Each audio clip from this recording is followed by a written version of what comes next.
Hello दोस्तों, स्वागत है आप सभी का रसायन विज्ञान की क्लास नंबर 2 में, जिसमें हम लोग सीखेंगे पाठ नंबर बिलियन। ठीक है, बिलियन का पाठ नंबर जो पहला है उसके बारे में सीखने वाले हैं। उसके बारे में भी हम लोग सीखेंगे मोलरता। मोलरता किसे कहते हैं, इससे पहले हमने सीखा मोलर।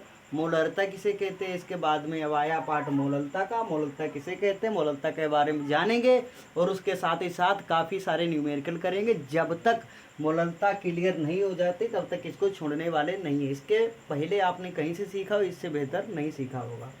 आइए देखते हैं मोलरता होती क्या है। किसी विलायक के 1 किलोग्राम में विलय के मोलों की संख्या अथवा ग्राम अणुओं की संख्या मोलरता कहलाती है। इसे स्मॉल एम से प्रदर्शित करते हैं। अब इसका सूत्र क्या होता है, एक बार फिर पढ़िए। किसी विलायक के 1 किलोग्राम, याद रखना 1 किलोग्राम दे रखा है। 1 किलोग्राम विलायक में मोलों की संख्या अथवा ग्राम अणुओं की संख्या मोलरता कहलाती है। इसे स्मॉल एम से प्रदर्शित करते, बस यही इसकी परिभाषा हो जाती है। सूत्र की बात करते हैं, हिंदी में इसका सूत्र क्या होता है, मोलरता बराबर विलय का भार। यानी मोलरता बराबर विलय का भार कितना, कितनी चीज मिलाई जा रही है, ये मायने रखता। और फिर नीचे लिखते हैं अणुभार। अणुभार उसका क्या है, उसके बाद में 1000 गुणे विलायक का द्रव्यमान कितनी चीज में मिलाया जा रहा है, किस में मिलाया जा रहा है, और वो भी ग्राम में होना चाहिए। ठीक है, अंग्रेजी में बात करें तो एम बराबर, ये डब्ल्यू भी इसका मतलब होता है विलय विलय, और एम बी का मतलब होता है इसका द्रव्य, इसके अणुभार कितना है, मास कितना है। ठीक है, और उसके बाद में 1000, उसके बाद में डब्ल्यू बी का मतलब होता है, डब्ल्यू ए का मतलब होता है विलायक, वो भी ग्राम में होना चाहिए। ठीक है, तो इसके ऊपर एक हम लोग क्वेश्चन देखने वाले हैं, और उसके बाद में ऐसे एक का काफ़ी क्वेश्चन देखेंगे जब तक क्लियर नहीं हो जाता।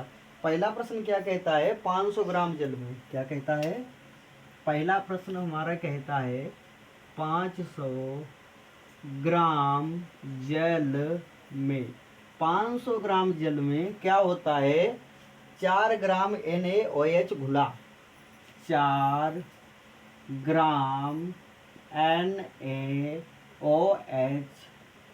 घुला है, घुला है।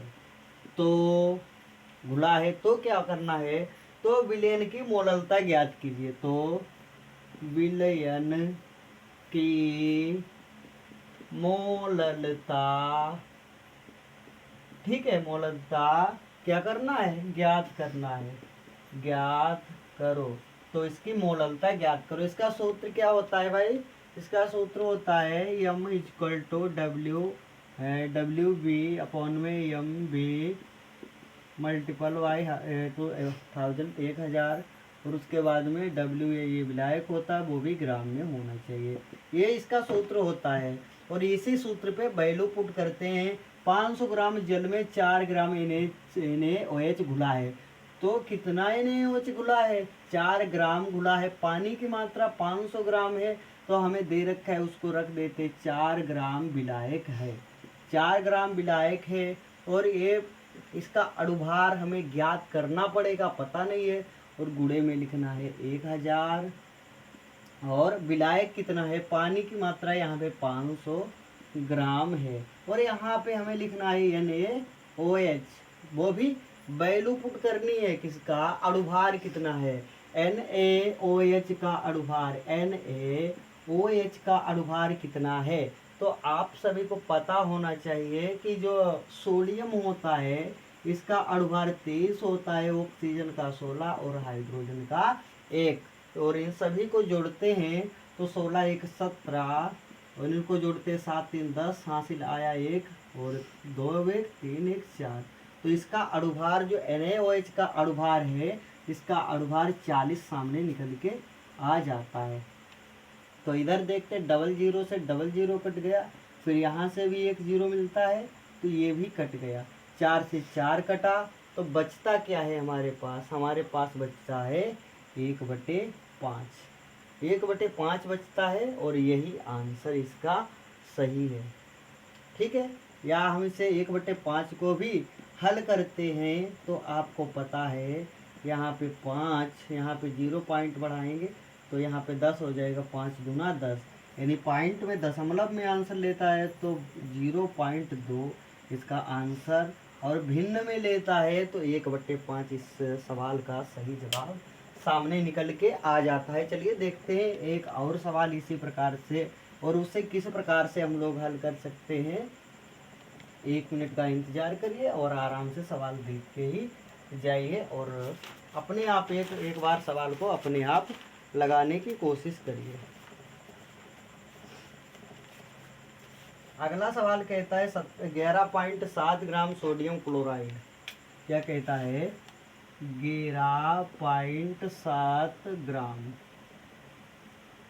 Sodium chloride, sodium chloride 11.7 gram sodium chloride. और आगे क्या कहता है? सोडियम क्लोराइड को 250 ग्राम पानी में घोला गया। कितना? 250 ग्राम पानी में घोला गया। कितने पानी में इसे घोला गया है? उसके बाद में 11.7 ग्राम NaCl को 250 ग्राम पानी में घोला गया है। उसके बाद में कहता है प्राप्त विलयन की मोललता ज्ञात करो। क्या? प्राप्त विलयन की मोललता ज्ञात करो। तो प्राप्त विलयन की मोललता ज्ञात करो। यहाँ पे आप सभी को पता है कि विलायक का मान कितना दे रखा है। विलायक का मान जो कि हमें सूत्र लगाना है। क्या सूत्र लगाएंगे? m/W/m/v गुणे 1000 बटे में लिखना है WA, वो भी ग्राम में होना चाहिए। ठीक है, तो हमें क्या पता है? यहाँ पे 11.7 ग्राम घोला जा रहा है। क्या? सोडियम क्लोराइड 11.7 ग्राम गुणे 1000, और कितने में घोला जा रहा है? पानी की मात्रा यहाँ पे 250 ग्राम दे रखी है, तो 250 ग्राम पानी में घोला जा रहा है। यहाँ पे हमें इसका अणुभार लिखना है, तो NaCl का अणुभार कितना होता है? NaCl सोडियम होता है 23, और क्लोरीन जो कि क्लोरीन होता है 35.5। कितना होता है? 35.5। इसको हम लोग ऐड करते हैं, आपस में जोड़ते हैं, तो कितना हो जाएगा? 58.5। कितना हो जाएगा? 58.5। पॉइंट से पॉइंट इधर कट जाता है, यहाँ से एक कटा। ठीक है, और उसके बाद में टोटल आप गुणा भाग जब करेंगे, तो गुणा भाग करने के बाद इसका आंसर जो है निकल के आ जाता है। आंसर कितना आएगा? 0.4। ये आंसर निकल के आ जाता है। ठीक है, आशा है कि आप सभी, और 1-2 क्वेश्चन और हैं वो कमेंट बॉक्स में आपके पिन कर दूंगा प्रैक्टिस करने के लिए। और आशा है आज की वीडियो आपको पसंद आई होगी, तो चैनल को लाइक से सब्सक्राइब जरूर करें। मिलते हैं अगले वीडियो में ऐसे बेहतरीन प्रश्नों और टॉपिक के साथ। तब तक के लिए bye, take care and love you all.